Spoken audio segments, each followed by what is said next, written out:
All right, you guys, welcome back to the Alpha Platform. If you haven't already, do not forget to like and subscribe to the channel. We're already at 1,500 subscribers. Thank you guys so much. The views are going up. The watch hours are going up as well. I appreciate it. Just keep participating in that community tab because I do post a lot of stuff there, a lot of polls about what you guys want to see, what you don't want to see. Anyhow, like I said, this is going to be very quick. I have like 20 minutes, but I want to share this with you all. This is an article from Market Watch. It says, our prenup stirred up resentment. My husband, 62, lives in my home. I pay for his credit card, car loan, vacations, and groceries. Now he wants to pool our assets. Fresh out, fresh off the press. This is new. It says, "quote He has $1.2 million invested. I have close to $5 million in investments. So this is a rich couple, rich white folks." All right. Is this quote? His entire Social Security check goes towards supporting his two younger children, and he lives on a couple $1,000s a month. All right, let's get into it finally. Dear Quentin, my husband and I got married 3 years ago. I am a 60-year-old widow. John is 62, and he was married and divorced twice. Red flag. I have three adult kids who are completely financially independent. He has four adult kids, two from each marriage. John's older two children, who are in their late 30s, are very successful. The younger two, his son 31 and daughter in her mid 20s, have not made great life decisions and are still reliant on their father for financial support, which is ongoing. His 31-year-old son has four very young children with his partner. Okay, his partner. Okay, so he's gay. 31-year-old son is gay. Okay, perfect. They both consider themselves single, and yet they live together. So wait a minute. And she would like a fifth child. His son cannot seem to stick with the job and refuses suggestions for a career in the trades. I am president of the business my late husband owned. I retired from my nursing career to take on this role when he died. The business is very successful, but definitely a niche company. Excuse me. John retired from his management position when we married. He moved into my large mortgage free home. He receives SS and has completed 5 years of spousal support. His second ex wife got nearly half of his pension and other financial assets. That said, he has $1.2 million invested. Let's talk about spending money on his adult children. Oh my gosh, this is something I'm very passionate about. So let's talk about it. When we married, we agreed that his expenses for his credit card, his vehicle, and the two small homes he still owns would be his responsibility. Since I have more in assets, I agreed that I would pay for all of our entertainment, groceries, meals, and vacations. I have close to $5 million in investments. I also offered to help him pay for flight lessons, a bucket list item. We would meet in the middle for other things. Well, it's not working out that way. His younger son and family are living in one of the small homes that John owns. John has not seen any rent from his son in 4 years. He started paying for utilities and water after they were shut off several times. He stops by with groceries and things for the kids. John also helps his 20 something year old daughter, who has several vices and subsequently can't make ends meet. This is my unpopular opinion about helping adult children. To me, financial support should stop for adult children at 19. You guys already know my story. People will get in the comment section, they'll get upset about it. They'll say, well, every kid cannot be that independent at 19. But in my eyes, if you're not forced to rise up to the challenges of life, why would you? If you're not forced to learn how to make ends meet, why would you? Um, that's the way I feel about supporting adult children. We should stop supporting them at 19. They need to learn the ways of this world. They need to learn that if they don't acquire a skill set young, they're going to live homeless. They're going to live destitute lives. No one's coming to save you. No one's coming to help you. Stop depending on mom, dad, friends, family. If you cannot support yourself, you're on your own in this world. Moving on. When John visits his very successful son and daughter across the country several times a year, he pays for all meals out and buys groceries. It sometimes amounts to thousands of dollars. I have seen his credit card statements each time. John does not want to take much of his investments. Basically, his entire Social Security check goes towards supporting his younger two children, and he lives on a couple $1,000s a month, with me paying the rest of the bills. This is probably why he got divorced the previous two times. Um, Maybe the way that he was treating these children, maybe his refusal to change the treatment of the children, maybe he keeps babying these children, and the wives are tired of footing the bill financially for everything, for the big things, I should say, and they decide to divorce him because if you can't get help from your partner at some point in time, it's like you're better off single, especially if they don't want to change, they don't want to stop what's ruining us financially, or what's ruining them financially, I should say. Prenuptial agreements versus pooling assets. John cannot meet his own expenses given that he helps his kids so much. And more often than that, I am paying his credit card bill, which can be substantial. I'm also making his truck payment. We argue about finances all the time. I get the sense that he feels unhappy about me being less than generous. He thinks we should pool our assets, and I have actually told him to I didn't sign up to financially support his kids when we married. I am also trying to be smart with my investments. This man is he has her in a bind because if they get a divorce, he's obviously going to take half of her assets and half of her, retirement. So men are starting to wisen up, and they're only marrying women who have more than them and more to lose because we know 80% of divorces are filed by women in situations where they are stay-at-home moms, or they have something to gain by the divorce. So this man may be plotting. Our prenup agreement, okay, they have a prenup. Our prenup agreement stirred up resentment when we were completing the process. I have included John in my estate planning. He has not done the same with me, which I am okay with since I have considerable assets. What?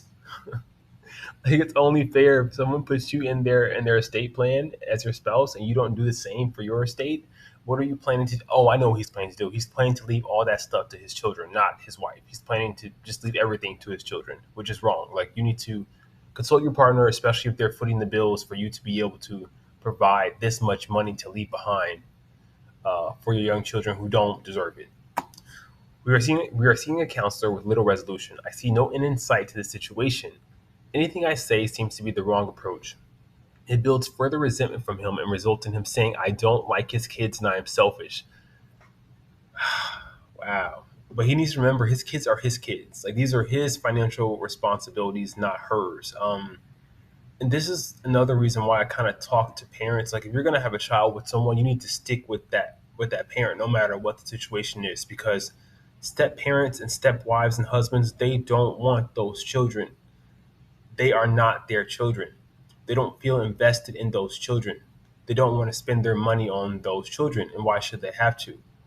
But then again, you can say, like, why marry someone who has kids? Like, why get involved with someone who already has kids? What do you call it? A single mom, a single dad? Like, why get involved with those type of people? And on the internet, they're saying that people are done dating single parents. They're done because they don't want to deal with stuff like this. And then the children don't appreciate you. The children, they want their biological parent, of course. They don't appreciate your sacrifice as a step parent. They take you for granted. They talk badly to you. Um, you're just a doormat. All right, let's go on. This is obviously not great for a new marriage. I had no idea when we married how reliant his kids are on him financially. Am I being less than generous? What do you suggest I do? Discouraged in Iowa. Man, I just feel like a lot of families are going through this. There's always like they have a group of children, right? There's always like one or two kids that don't want to do anything, that are just kind of like financially just not with it. They're just tapped out of life. There's always kids like that, and that concerns me about having children because it's like I can't make you want more in life. I cannot make you acquire a skill set, wake up and become a productive member of society. I can't make you do it. So I think the only thing this couple can do is cut off these kids, and the wife and the husband need to be on a united front. The problem is they're not.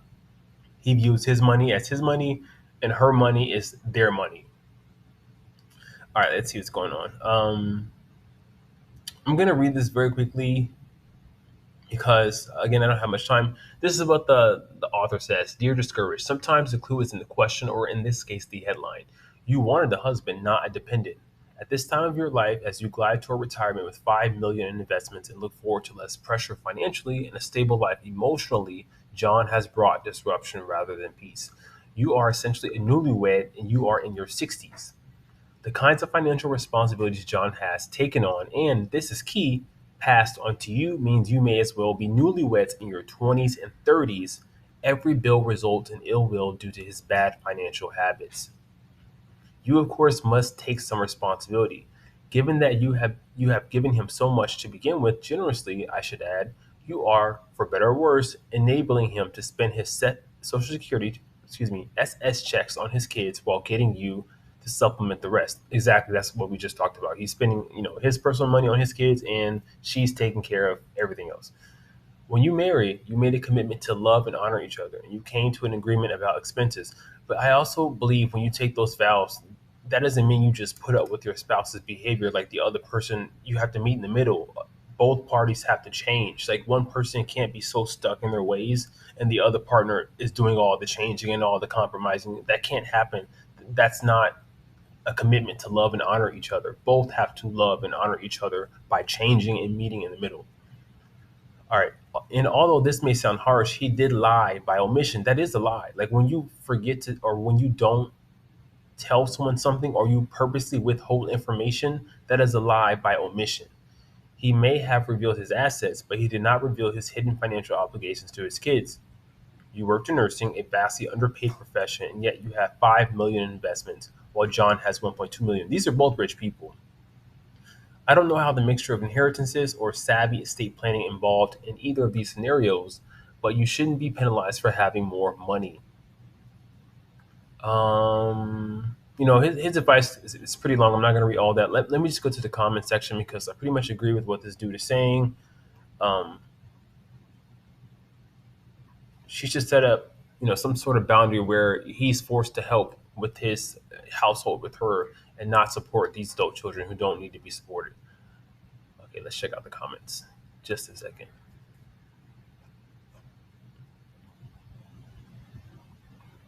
All right, JPW. I didn't read it the same way.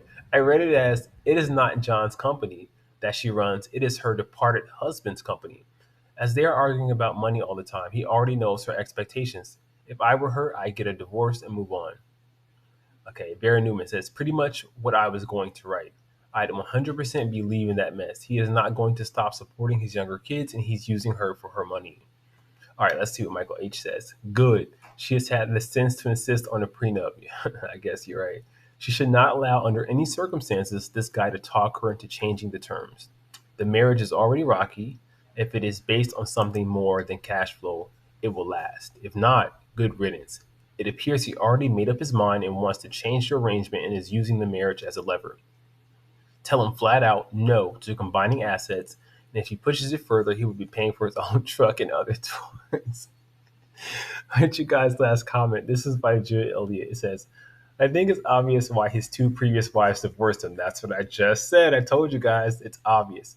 It's too bad she didn't see any red flags before she married him.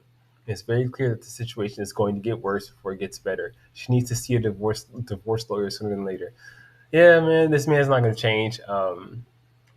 His emotions are tied up into those children. So you saying anything about those children is a direct attack on him. You telling him to stop financially supporting your ill-suited adult children, that's an emotional attack on him personally in his eyes. He's never going to want to sit down and have that conversation with you because, again, he's too emotionally invested. He's too tied up into those children. So yes, when I look at marriage and the commitment to love and honor, both parties have to take those vows and both parties have to change and meet in the middle. If one person does not want to change, you get your divorce, period. All right, moving on here.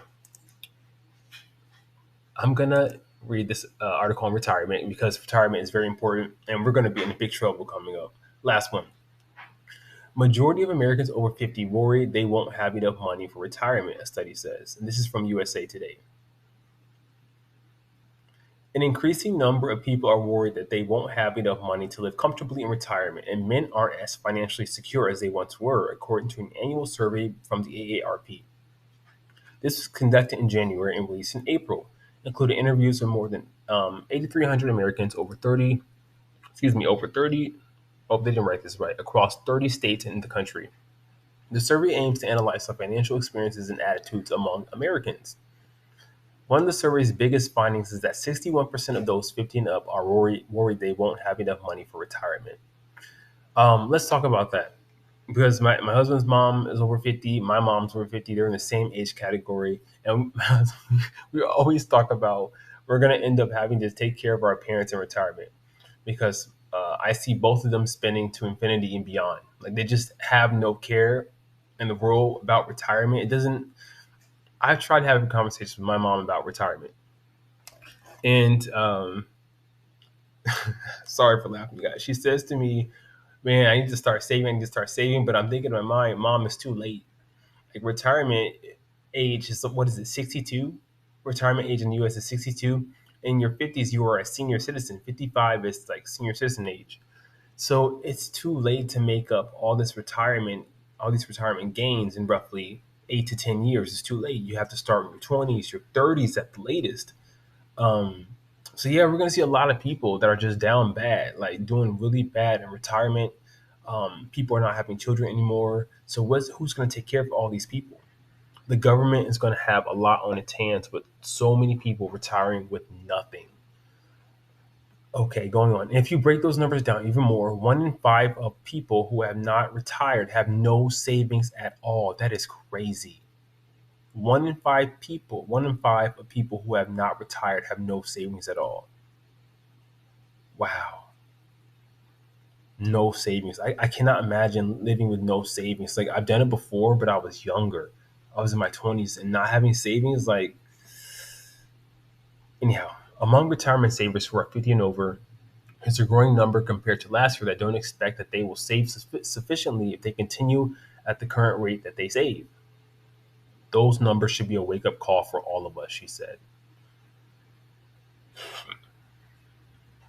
All right. Something important here before I move on.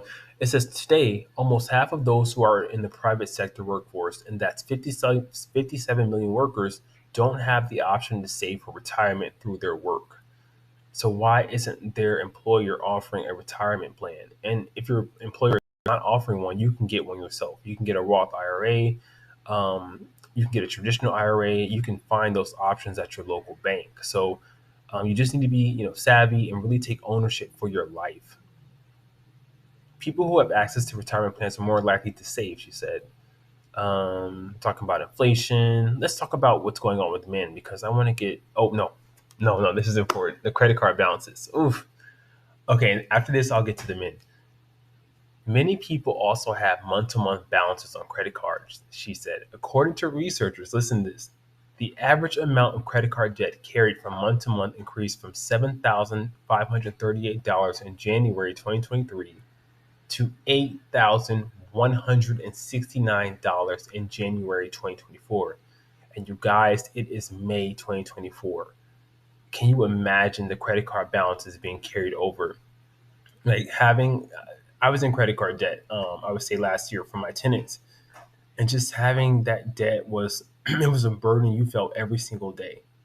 And you felt guilty. You felt dumb. You felt like a failure.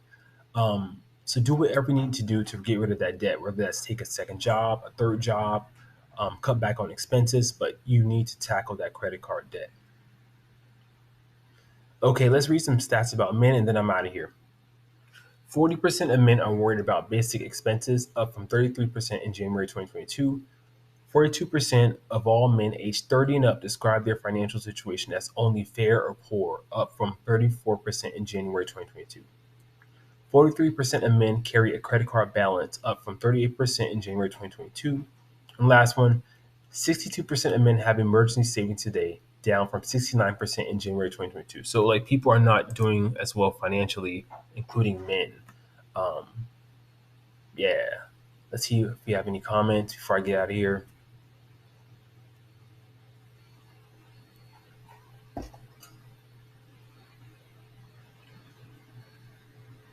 318 comments. Steve. This is what Steve says. He says, spend it while you're healthy. I'm turning 76 this year.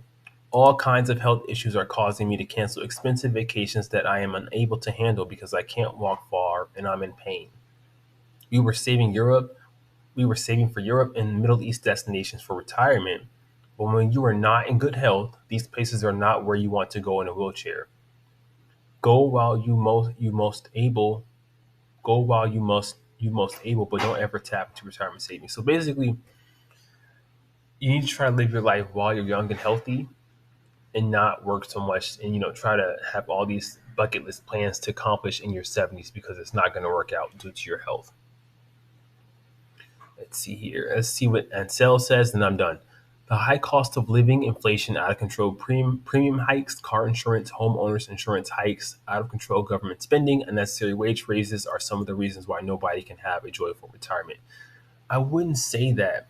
I think companies getting rid of pensions is a huge reason why people don't have great retirements.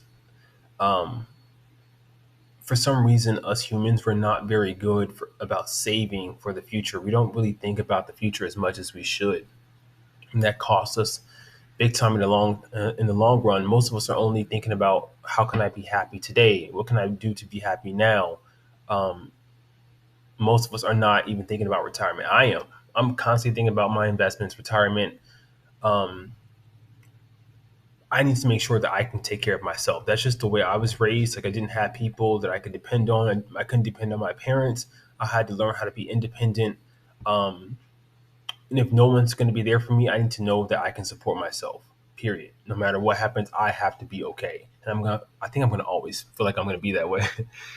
Anyhow, you guys, that's all I got for today. What do you guys think about these articles? Let me know in the comments below. Please do not forget to like and subscribe to this channel. We're going quickly. I want 1,500 subscribers. I think let's get to 1,500 by the end of next week. That would be great. Thank you guys so much. Take care and peace.